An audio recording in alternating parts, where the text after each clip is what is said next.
जय श्रीमन्नारायण। श्री गोदाम्बर श्री रंगनाथ भगवान का धनुर्मासोत्सव का उत्सव जो चल रहा है, इस उत्सव में पूर्वाचार्यों ने धनुर्मास व्रत के 30 गाथाओं को 6 भागों में बांटा है। पहले पंचक 5-5 दिन का विभाग है। पहले पंचक में 5 दिन तक तो इस व्रत का महत्व बताया गया। दूसरे पंचक में वर्तमान समय में कृष्ण से प्रेम करने वाली कन्याओं को जगाने का वर्णन किया जाता है। तीसरे पंचक में पहले से ही प्रेम करने वाली गोप कुमारियों को जगाने का वर्णन है। चौथे पंचक में श्री कृष्ण की द्वारपाल से लेकर के श्री नीला देवी तक को जगाने का वर्णन किया गया है। अब 5वें पंचक में श्री कृष्ण को जगा करके प्रार्थना सुनाने का वर्णन किया गया। 6वें पंचक में प्रार्थना का स्पष्टीकरण और फल प्राप्ति का वर्णन किया गया है। इस उत्सव के स्तोत्र का उद्देश्य जो है वह 29वें पद में पूर्णता स्पष्ट हो जाया करता है। सांडिल्य वंश जलधेन्दु मनंत भागम श्रीमद बिहार पदवार्द भृंगराजम श्री राम योग चरित स्वभाव लेहम बलदेव देशिक मुदार मतिम भगेहम श्रीमन चांडिल्य गोत्राम शशिबल देवारे पादाब्ज भृंगम श्रीमन नीलांबुदारयादिविधाम नामनाय शीर्षार्थ सार्थम श्रीमत् श्रीरंग रामानुज मुनि करुणा तुर्याश्रमंतम वंदे वेदांत रामानुजपद कमलात्र सेवाट्यहंसम संप्राप्तोत्तम भक्त मंत्राजम अतुलम राम प्रपन्नाथ गुरु श्रीमद वेद वंशम लक्ष्मण मुनि संप्राप्तिर्याश्रमम श्रीमद्योत्तर रंगनाथ चरणोनस्तात्मरक्षाभरम वंदे केशव देश केंद्र ममलम वैराग्यवारानिधिम वेदे संजात खेदे मुनिवर वचने प्राप्त नित्यावमाने संकीर्णे सर्ववर्णे सत्यजन गुरे निष्प्रमाणे पुराणे मायावादे समोदे कलिगलभ षष्ठ शून्यवादे विवादे धर्मत्राणाय भूत जयत भगवान विष्णु घंटावतार। श्रीमन्नारायण भगवान की जय। कल तक के 20वें पासुर की गाथा में गोदाम्बा जी ने जो छंद बनाए थे उसका वर्णन किया गया है। पूर्व गाथा के उत्तरार्ध में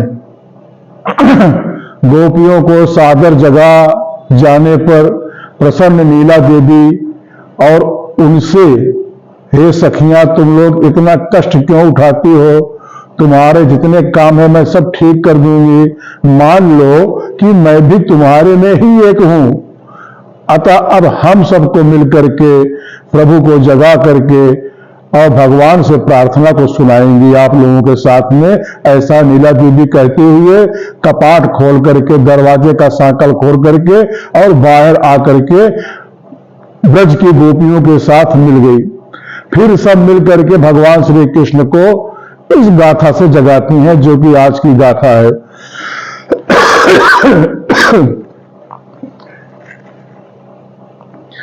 इसमें नंद गोप जी की गोप समृद्धि का वर्णन किया गया है। उनके पुत्र होने का जो श्री कृष्ण भगवान को सौभाग्य मिला है उसका संबोधन किया गया है और उस संबोधन को बताते हुए भगवान को प्रसन्न करने का प्रयत्न करती है। श्री कृष्ण अपने नंद गोप पुत्र का बड़ा अभिमान रखते थे। भगवान श्री कृष्ण नंद बाबा के पुत्र थे, इसका उन्हें बहुत अभिमान था। गोवर्धन धारण प्रसंग में आपने कहा कि नाहम देवो न गंधर्व अहम वो बांधो जाता, अर्थात मैं देवता और गंधर्व इत्यादि कोई भी नहीं हूं, मगर आप लोगों का बांधव बन गया हूं। और रामावतार में भी श्री सीता जी के अग्नि प्रवेश समय में समस्त देवतागण लंका आकर के भगवान से विनती करने लगे कि आप तो साक्षात नारायण होकर अपनी पटरानी महालक्ष्मी सीता जी की क्या परीक्षा लेना चाहते हैं। तब भगवान राम ने यही उत्तर दिया था कि अरे आप लोग क्या कह रहे हैं, मैं कुछ नहीं समझ सकता। आत्मानं मानुषम मान्य रामं दशरथात्मजं, अर्थात मैं अपने बारे में केवल इतना जानता हूं कि मैं दशरथात्मज राम हूं, अथवा मैं अपने नारायण तत्व से भी बढ़ करके दशरथ तत्व राम का ही बड़ा अभिमान करता हूं। अतः अब यह तो सिद्ध हो गया कि नंद बाबा को साक्षी मान करके कि आप श्री कृष्ण भगवान बाल कृष्ण, आप बाबा नंद के ही पुत्र हैं। बताइए, अगर ये सुनेंगे तो श्री कृष्ण कितने प्रसन्न होंगे। गोपियों का यह इच्छा हुआ कि पहले अवतार में त्रिविक्रम रूप से, मतलब 52 रूप धारण करके भगवान तीनों लोकों को नाप लिए थे, और इस समय नीलातुंगस्तनगिर तटी सुप्तमुद्बोध्य कृष्णं पारार्थं श्रुतसदशिरा सिद्धमध्यापयन्ति सोशिष्ठायां सजनिगलितं या बलात्कृत्य भुंगते गोदा तस्यै नम इदमिदम्भु एवास्तु भूया।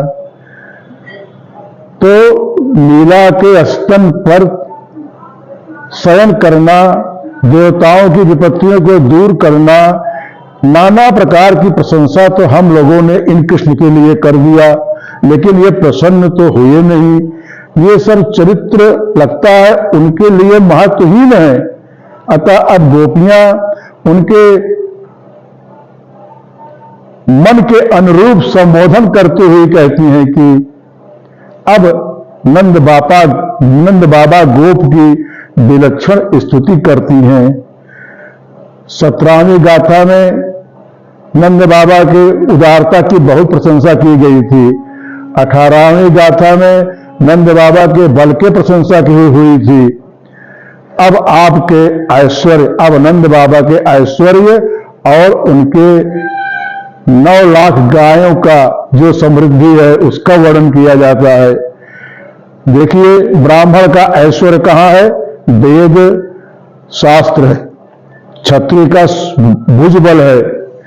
गोप का तो गौओं का समूह है। अतः यह सब गुण जान करके इस ऐश्वर्य का वर्णन यहां पर किया जाता है। नंद गोप बाबा की गैया इतनी दूध देती है कि उससे एक क्षण मात्र में अनेक घड़े भर जाया करते हैं, और इतना भर जाता है कि दूध बाहर बहने लगता है। पुराणों में कहा गया है कि ब्रज में कृष्ण भगवान का अवतार होने के बाद जो वहां की गैया थी अधिक दूध देने लगी थी। अतः अनेक घड़ों को भर देने की बात कहने में कोई अतिशयोक्ति नहीं है। इसके बाद इन गाय का दूसरा एक विशेषण दिया गया है, उदारता। गाय का उदारता अधिक दूध देने में ही होता है। वह यह है कि हाथी के समान बड़े आकार वाली होकर अधिक दूध देने में समर्थ होने पर भी सींग से मारना, पैर से मारना, अनेक प्रकार से दोषों से मुक्त होकर के अब छोटे छोटे बच्चों को भी सुलभ होना, अर्थात जैसे श्री कृष्ण भगवान सभी पर एक समान अपने आत्मा से सर्व अस्मात् पर होकर भी सौलभ्य से गोप बाल एवं गोवत्सों से मिलते जुलते उनसे एक रस व अत्यंत सुलभ होकर के रहा करते थे, इसी तरह से ये गाय भी बच्चों को अति सुलभ थी। भगवान श्री कृष्ण के बारे में तो वेदों से प्रमाण है कि भगवान का कितना बड़ा वैभव है। क्या है? आश्रितों का रक्षण करने में हमेशा सुदृढ़ रहते हैं। यह भगवान का महागुण है। जिसका वर्णन अपनी वाणी से ही भगवान ने किया है। कहां पर? अप्यहम जीवितम जह्या त्वाम वासीते स लक्ष्मण राम मतो विज्ञान संतृप्त ब्राह्मणेभ्यो विशेषता।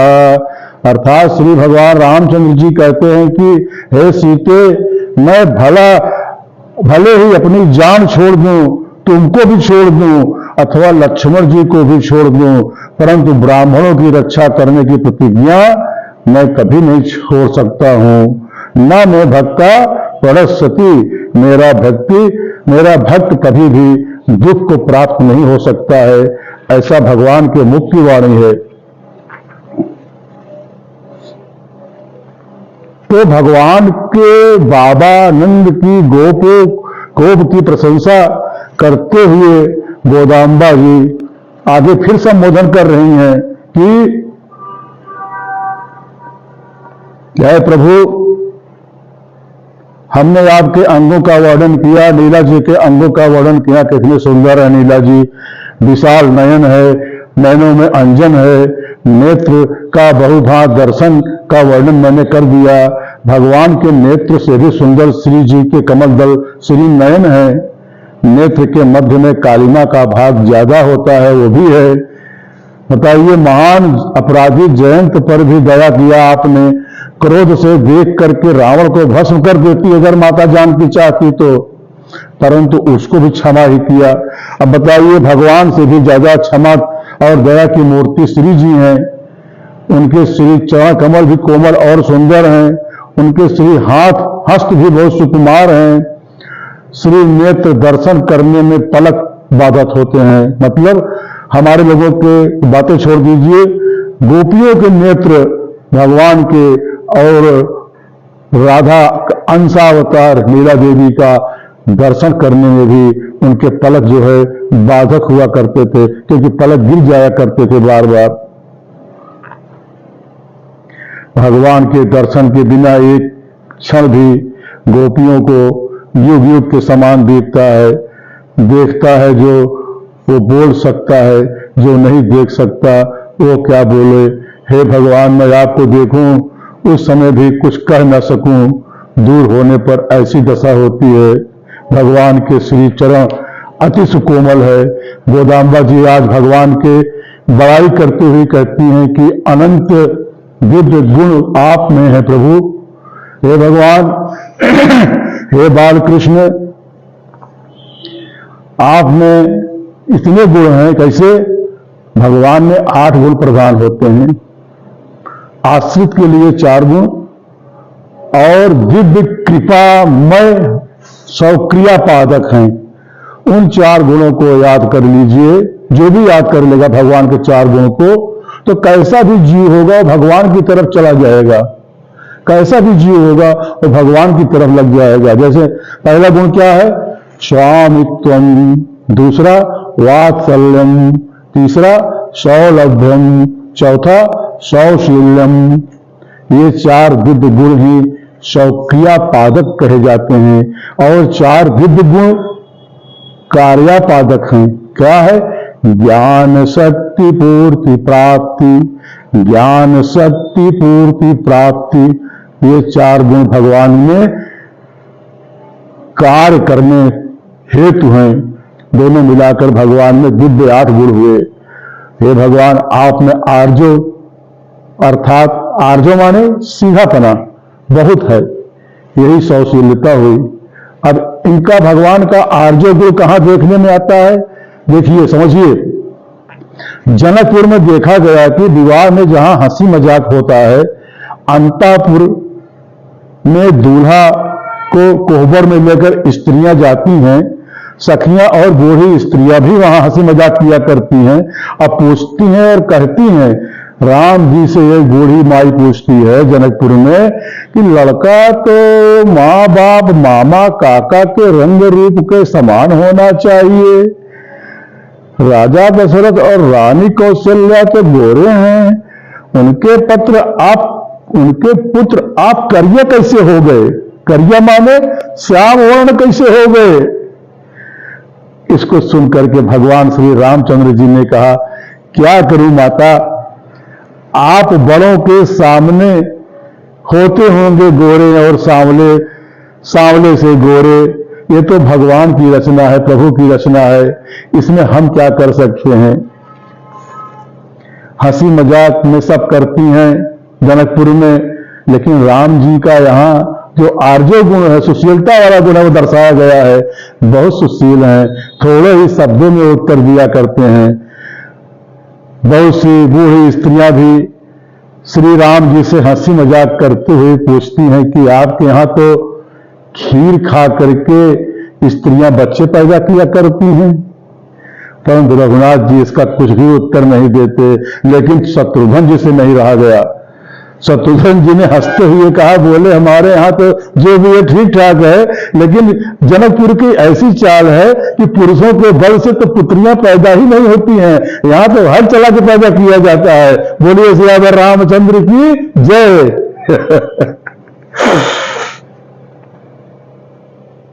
इस तरीके से भगवान की आर्जव सुशीलता का गुण है। अब भगवान का स्वामित्व गुण और सौशील्य गुण गोदाम्बा जी बखान करती हुई कहती हैं कि गोदाम्बा जी श्री जी से कहीं कि लाल जी बहुत भोले हैं, हम सब लोग आपका पूजन करने आए हैं, तो आप उठिए। देखिए भगवान में जो स्वामित्व और सौशील्य गुण है, चाहे तो भगवान एक पतित को भी, एक नीच भंगी को भी एक भगवान से मिलना चाहे, भगवान उसे छाती से लगा लिया करते हैं। भगवान ने नीच निषाद जाति के निषाद राज को, बानर जात के हनुमान जी को, सबर जात की सबरी जी को तथा सड़ा मांस खाने वाले गिद्धराज जटायु को भी छाती से लगाया। अपने छाती से भेंटे ऐसे सौशील्य गुण वाले सुलभ गुण युक्त श्री भगवान हैं। भगवान में वात्सल्य गुण भी ऐसा है। कैसे है? गोदाम्बा जी कहती है सखियों के माध्यम से अपनी मानसिक रूप में प्रार्थना करती हुई, जैसे बछड़ा गैया बछड़ा पैदा करती है और तुरंत के जन्मे हुए बछड़े पर गैया का कितना प्रेम होता है। देखिए बछड़े के शरीर में लगे हुए जो मल रूप दोष होते हैं, उसको गैया चाट कर खा जाया करती है, जीभ से चाट चाट कर साफ कर दिया करती है। अपने बछड़े के पास किसी मनुष्य को नहीं जाने देती। गाय का बच्चा पैदा होते हुए जो देखे हैं वही सही बात जान सकते हैं। उसी गैया के समान भगवान भी अपने दिव्य वात्सल्य गुण से जीव रूपी बछड़ों का पाप और दोष को भोग मान लिया करते हैं। पाप साप ताप सब चाट जाया करते हैं जो भगवान के भक्त होते हैं, जो भगवान के अनन्य होकर के भगवान के प्रेमी जन हैं। बताइए भृगु ऋषि के लात मारने पर उस लात के प्रहार को प्रभु ने अपने हृदय वक्षस्थल पर आभूषण मान लिया। पूतना राक्षसी के जहर पिलाने पर भी उस दूध को अमृत मान करके शरण में आए हुए जीव के सभी पापों को अपनी भेंट के समान ग्रहण कर लिया करते हैं। भगवान से मिलने के लिए जो मनोरथ करता है, मन में भी मनोरथ कर लीजिए। कहते हैं ना, कलयुग का या पुण्य प्रतापा, मानस पुण्य हो नहीं पापा। अगर मन से भी आप किसी तीर्थ स्थान चले गए तो समझ लीजिए वही फल मिलेगा जो हाथ पैर से जाने पर होता है। तो भगवान के लिए जो मन में भी मनोरथ करता है, भगवान के मंगलाशासन के लिए, भगवान आपका मंगल हो, ठाकुर जी आपका मंगल हो, आप प्रसन्न रहें, आपका जीवा आपका ओठ हमेशा मुस्कुराता हुआ दिखाई पड़े, ऐसा ही मनोरथ कर लेने से भगवान जान जाते हैं मन की बात और उस भक्त के ऊपर अपनी कृपा दर्शा करते हैं। गोदाम्बा जी भगवान से कहती हैं कि आप विमल निद्रा से जागिए प्रभु, उठिए। श्री नीला जी के सुंदर श्री अंग का वर्णन करती हैं कि आप परिपूर्ण हैं, आपके श्री अधर की लालिमा बहुत सुंदर है, आप श्री लाल जी को जगाइए। श्री गोदाम्बा जी लाल जी से कहती हैं कि आप श्री प्रिया जी के प्यारे हैं और लाखों गैया हैं जिनके दूध से घड़े भर जाया करते हैं। ऐसे उन गैयों के स्वामी श्री नंद बाबा के प्रिय पुत्र आप हैं। आप जागिए जागिए, आप आश्रित रक्षण करने में बहुत बलवान हैं। आप दयालु हैं, आप उदार हैं। एक बार दिया तो सदा के लिए दिया, यह आपका स्वभाव है। हम आए हैं लेने के लिए, आप देने को कहे हैं तो आप वह दीजिए। आपका प्रभु ऐसा स्वभाव है कि कोई एक सूखी तुलसी का पत्ता भी आपके ऊपर चढ़ाता है तो आप इतने पर ही उस पर रीझ जाया करते हैं। परंतु ये बात सही है कि भगवान को अहंकार और ममकार या दुर्गुण पसंद नहीं है। जो लोग कथा वार्ता, पूजा पाठ, सुंदरकांड, हनुमान चालीसा, मंदिर दर्शन जाते हैं, और आजकल मीडिया सोशल का जमाना है, लोग डालकर कहते हैं कि इसका सौभाग्य प्राप्त हुआ, ये अहंकार है, ये भगवान को प्रिय नहीं है। भगवान की भक्ति, भगवान का दर्शन, भगवान का पूजन ऐसे करिए, आप जानिए भगवान जाने, तीसरा न जानने पावे, तब आपका अहंकार छिपा रहेगा। हम लोग अहंकार छोड़कर कोई भी वस्तु प्रेम से अगर आपको अर्पण करे तो आप ले लेते हैं। हम लोग आपका मंगल मनाने आई हैं। चावल के बीज जो धान होता है उस पर छिलका भूसा चढ़ा रहता है, तब खाने लायक नहीं रहता है। वह भूसा अगर निकाल दिया जाए तब वह सुंदर खाने लायक चावल बन जाता है।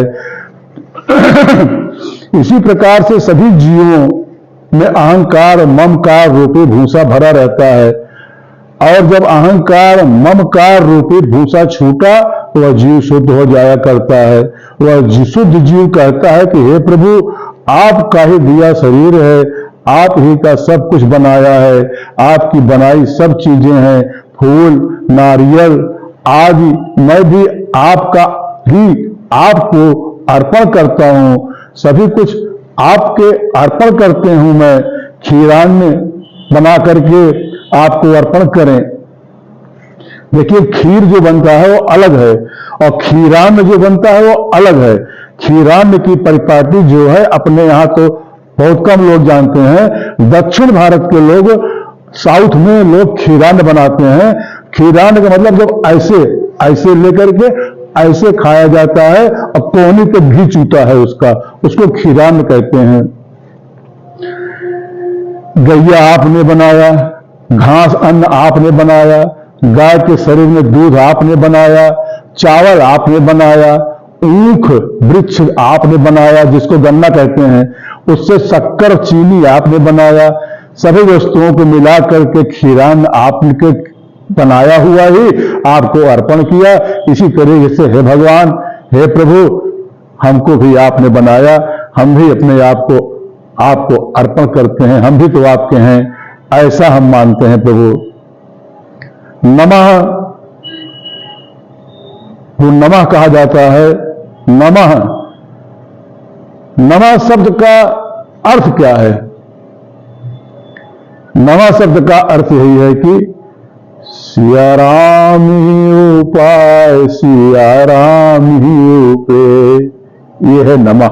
मतलब भगवान ही उपाय है और भगवान ही उपेय हैं। भगवान ही उपाय, भगवान की सेवा ही फल। इतना अगर कोई जान ले तो उसको हजारों लाखों शास्त्र पढ़ने की कोई आवश्यकता नहीं है। सबका सारांश यही होता है, ज्यादा कुछ कहना सुनना नहीं रह जाता है। इसी को भली प्रकार समझ लेना चाहिए। भगवान की सेवा करके अब बदले में कुछ भी नहीं मांगा जाता। सेवा करते हुए भगवान से भी मांगना है तो यही मांगते हैं कि हे भगवान, सदा के लिए आपकी सेवा ही हमें आप दे दीजिए। महर्षि मनु शतरूपा जो तपस्या कर रहे थे, तो मनुस्मृति में लिखा है कि महर्षि मनु एक जगह विराजते थे। वो देखते हैं कि बहुत से लोग, बैठो शांति से बैठो, आप लोग बैठ जाइए, वो देखते हैं कि बहुत से लोग तीर्थ करने कुंभ और कुरुक्षेत्र जा रहे हैं। आइए माता जी, बैठिए बैठिए बैठिए।